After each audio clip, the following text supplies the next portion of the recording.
Hello ladies, gentlemen, and otherwise. I'm Lamar Haven. Welcome back to Legend of Zelda, A Link to the Past. So when you start up a game from save file, you get to choose whether you want to start at your house or the sanctuary, where we left Zelda. So I decided to start at my house, because if you would look at the map, we have 3 places we can go. Technically 2 though, because we need both the pendants to get the Master Sword. In the upper left corner you see the sword icon, and we've been told that that's where the Master Sword is. So we have the pendant in the bottom left or the pendant in the north. Pendant in the bottom left is where we want to go next, so I start my house, which is the closest location we've got to it. So, onward! Whoopsies. Actually, not onward this way. We want to go onward this way. Because we want to grab something before we head to the dungeon. I don't know why that grab had a sudden accent for me. Ignore me! So the first thing you do when you enter this mysterious cave in the middle of a man-made lake is get the chest, block your way forward, and leave. And through the magic of science, or just magic, the blocks all replace themselves. So then you can push them properly to get in. Alright, so you want to push, oopsies. You want to pull, that, and you notice that we drain water into this canal. But actually, where we're draining the water from is the man-made lake. And in doing so, we disrupt the natural environment, we destroy many native species, and collect a piece of heart, which was the final one we need to upgrade. Alright. What a mysterious man. Let's read the sign. Pay no attention to the average middle-aged man standing by this sign. Leave him alone. Fuck your couch. Why did you take my sign? Says plain as day to leave me alone. Sheesh. So if you head north, there's a fairy fountain in there. However, we're not interested in that. And by leaving the screen, the man leaves us alone. I've already tested. If you go the other way, he also leaves you alone. Apparently, he just wants to guilt trip you. So as you can see, also, piece of heart. Fortunately, we can't really get to it. Some mysterious rocks. We're going to explore the perimeter of this area before we move on to the dungeon. And an odd path made by the bones of dead animals leading to a cave. Alright, so let's see, explore this mysterious cave. Aha! It is the Book of Medora. Within it, you can read the language of the Hylia people. What this guy is there to do is to tell you, by the way, to get to the next dungeon, you're going to need the Book of Medora. If you don't have it, you should go get it. And to give you a piece of heart.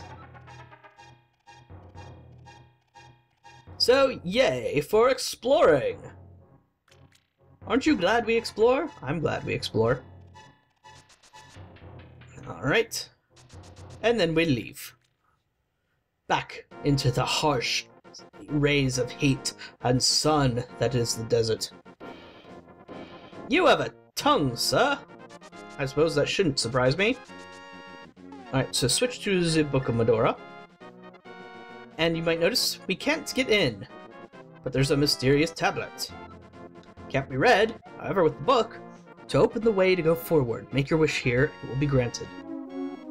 And so Link prays for guidance, for help, for charity, for hope. And the response is to move a couple of rocks a few feet. And block your way out, so you have no hope of salvation should you need it. Alright, so here we are in the second dungeon.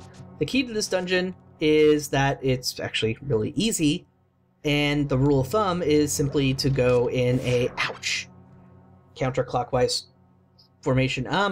Yeah, those guys can shoot lasers. I'm gonna use the ice rod because it's fun to have a magic item this early in the game, besides the lamp. Alright, so I'm first gonna go into here just because some of those guys are jerks. So this is mostly out to teach you about what rooms like this are, how rooms like this are going to work with the laser beam guys in the middle. As long as you don't meet their, don't make yourself go in their line of sight, for too long, you'll be fine. A chest! A big one, and unfortunately we can't do anything with it yet. Totally did that on purpose to demonstrate to you what it's like to waste time in this game. Dun dun dun! Aha! Thankfully, with the Pegasus boots, we can get out of the way of all you jerks. So this room is sort of a puzzle in itself. Well, actually, let's leave first, because I think there's something we can get outside. There absolutely is. Remember that piece of heart we saw earlier? Ding! Okay, now we can go back inside.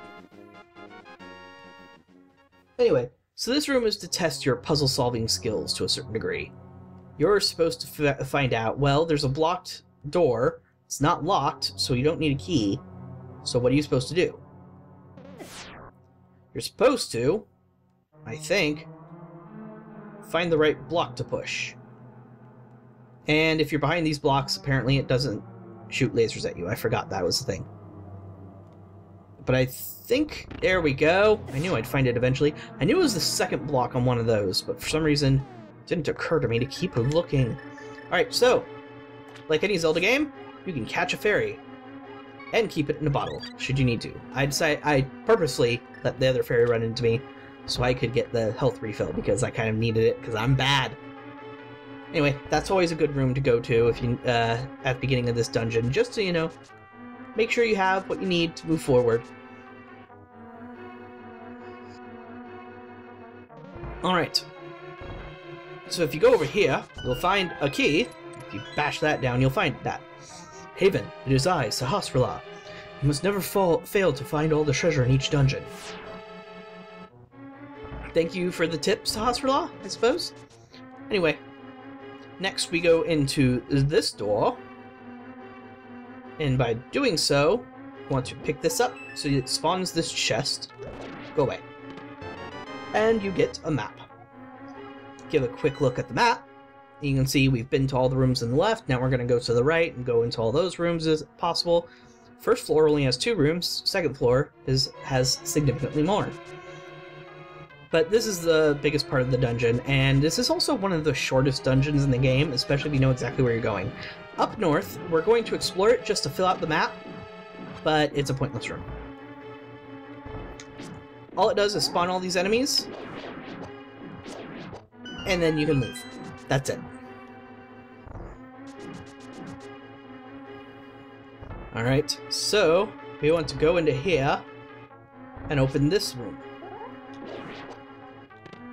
And you get the compass! Now you can pinpoint the lair of the dungeon's evil master. So let's take a look, and as you might have guessed, it's at the end of the top floor. Alright, and just by killing all the enemies, you unlock this room. And here you want to dash forward as fast as possible, because you could probably hear those things launching from other rooms. You got the big key. This is the master key for this dungeon. It can open many locks that small keys cannot. So why don't we immediately take that to get the item of this dungeon, shall we? Onward! So as you might have noticed from the title of my last episode of this, honestly, if you really think about it, Legend of Zelda series is a collection of felonies. First, we destroyed natural habitat by completely destroying a man-made lake. We've killed so many guards, and now we're committing theft. You got the power glove. You can feel the strength in both hands. You can pick up and carry stones now. So all those blue-colored stones that we've been seeing throughout the game so far, we can now pick those up. The large blue-colored stones we can also pick up. However, any of the black-colored stones, they're still too heavy for us. Probably made of a denser material, I would assume. Alright. With that, we move forward. And we go into this room to demonstrate nothing, because this is the room we've already been in, of course. I meant this room. So, by going out here, you will notice we have another way out in case you needed it. So, there are 2 ways out of this dungeon that aren't the main path. And now that we've demonstrated that, it's time to actually use these gloves. Now, I sort of went out of order because I like to do the counterclockwise thing and then come back to this. But if you wanted, you could have gotten the piece of heart in a more efficient way by going to the same area we got the piece of heart last time now, because you need the power gloves to be able to get to the next area. And those guys always get a shot off on me before I can kill them. Away with you! I care not for your spawning minions of darkness. Alright, so we leave. You're like, Haven, what could we possibly do outside the dungeon? The entire point is you're supposed to explore inside the dungeon. Well, if you might have noticed from the map, there are entrances to the dungeon that don't go anywhere. That's because they come from the outside. Alright, can't push that, so our only conclusion is to push that. See? Not the only conclusion, there were definitely other options, but whatever. Oh dear. Okay, so you'll find these rooms once in a while where the panels on the ground will actually lift up and attack you. They're some of the most boring rooms in the game, and often you have to wait until they all spawn before you can leave. Yeah, nah, I won't lie, not the best design decision. Those rooms are kind of boring, especially when you can just stand in a doorway with your shield up, and usually you'll block everything. Or your sword out, I should say. Alright, so what we're going to do here is we're going to kill as many enemies as we can to make sure they don't bother us, and then light every torch. And grab the key. Right, the torches were useless. For some reason, I always light all the torches in that room and then forget that they don't do anything. Oh, right, remember those rooms where all those things spawn and you kind of can't do anything about it? There we go. This isn't one of those rooms. Yet. Alright. Wakey wakey! Eggs and bakey! Oh right, those guys are immune to that sort of thing. Darn it. Sometimes I forget things. Nope. Nope. Haven! Your aim! Your aim, Haven. There we go. Light, light, light, light. Finally, lighting all the torches in a room does something! It opens up to the boss room.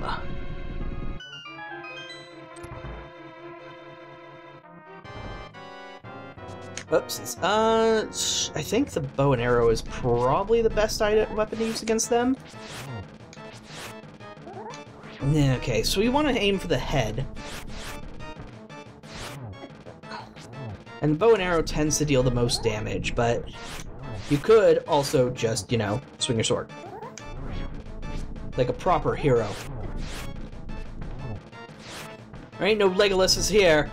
It's all Aragorn's. Stabby stabby! So you'll notice, one, besides there being multiple enemies, each with their own health pool, they throw rocks every time they spawn, but it's always in a predictable pattern, so if you're not bad like me, you should be able to avoid them just fine. You were worried I was going to use a fairy, weren't you? No, I'm going to make you sit through the beeping. Oh right, when there's only one left, he spawns more rocks. How silly of me. Heart got! Now it stopped beeping. And pendant caught out of midair.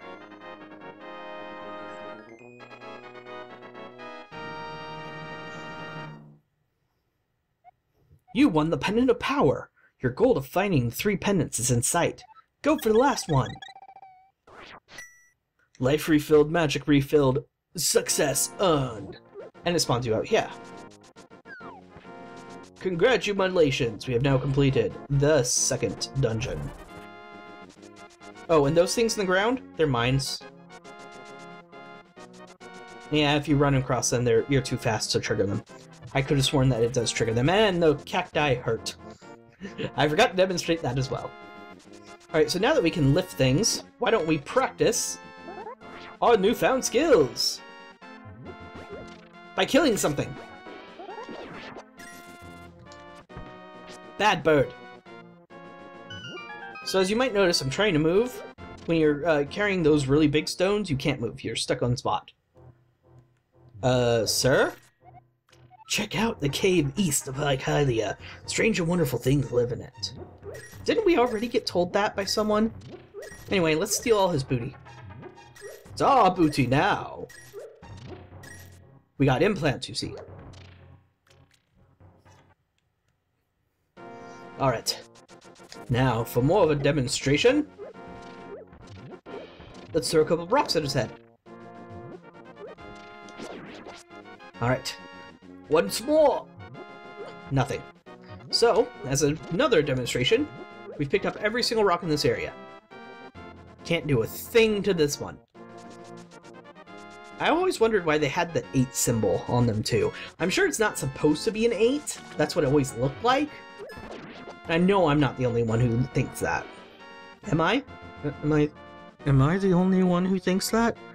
Am I crazy? Does other people not see 8s? Is my perception different than everyone else's? I should make an entire philosophical ideal based around that. That I am 100% unique in all senses, and only me. I have no idea what I was trying to make fun of there, actually. Maybe nihilism. Well, original nihilism. So anyway, as you might notice, this is actually a very active and interesting screen. Notice we can't do anything because we can't get there, and we can't do anything over here because these blocks are in the way. So just keep in mind that screen for later.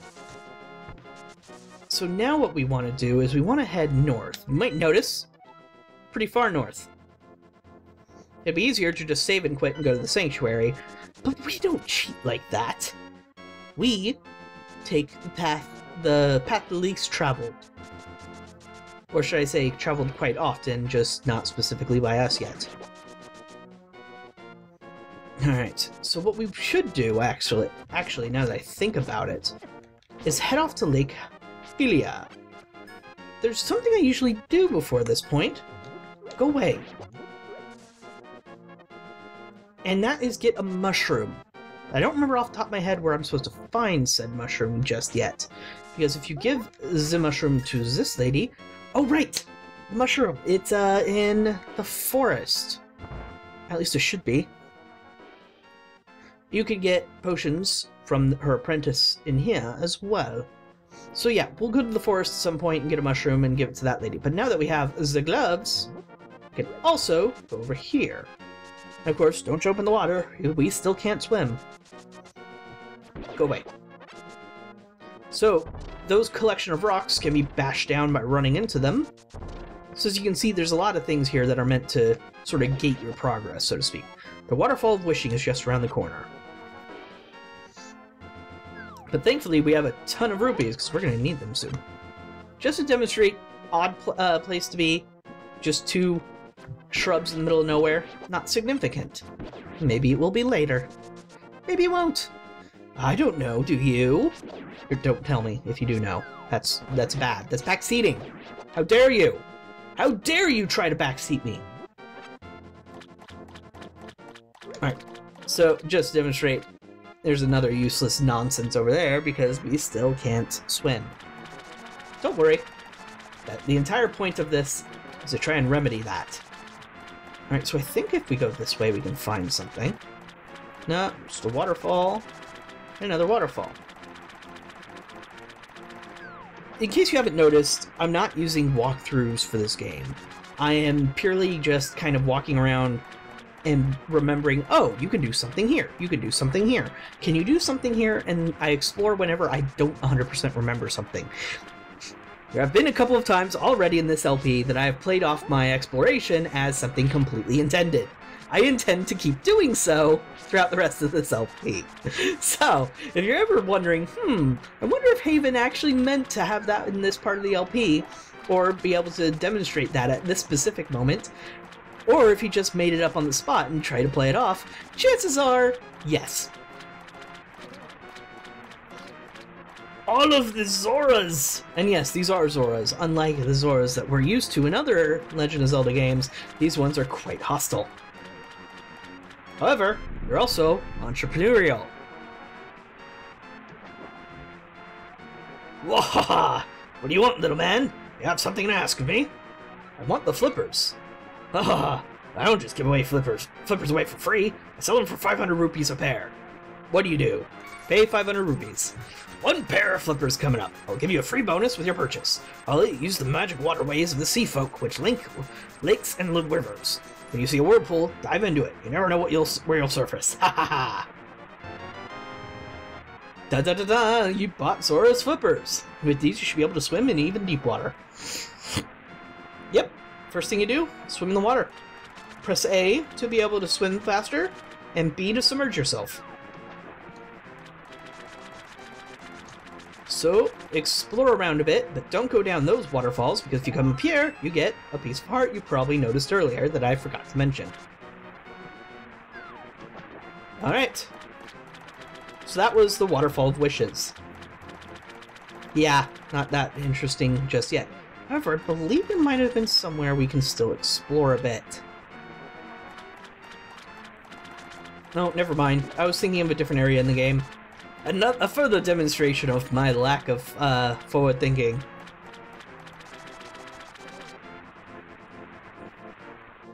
That was an odd screen transition. That's not how most screen transitions go. I wonder why that one was specifically different. See? Those odd little whirlpools of the water? They're now useful to us. However, you can also take them and go right back to where you were. So, just as another further demonstration, we're at the far northeast corner of the map, pretty much. Take this. And we're now in the far south, almost eastish corner. Alright, and because we can get in the water, we're going to hop out on these types of areas, and we get into this mysterious island. We can't do anything with that because our gloves aren't powerful enough to be able to lift those for us. We can come into here to the Pond of Happiness. Throw some rupees in and wishes will surely come true. Throw a few. Let's throw in 20 rupees.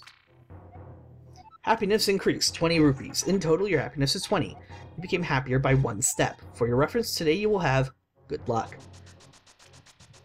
I don't remember what that's actually for. I know that that putting in rupees manipulates the luck, and there are certain things that can affect, like say a chess minigame that we might find later.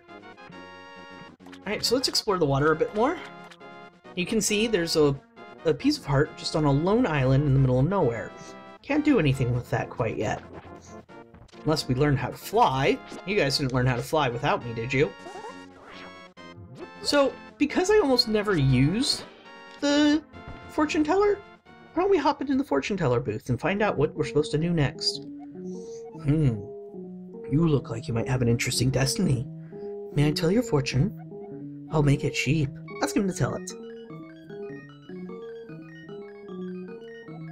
Abracadabra, alakazam! The true hero will find the moon pearl in the mountain tower. Now it will take 15 rupees. I hope you'll be healthy. So, we're supposed to find a moon pearl in a mountain tower. Well, if we look at the map, there's really only one mountainous region for us, and it's right near the sanctuary. But how do we get up there? Maybe we should go looking. It looks like there might be a cave to the left of the sanctuary a bit, and let's get the map zoomed in more and I'll demonstrate. See, it looks like there's a cave over there. So maybe we could go to the forest, get the mushroom, take it back to the witch, and then double back, and go there. Next time. So, thank you very much for watching. Ow.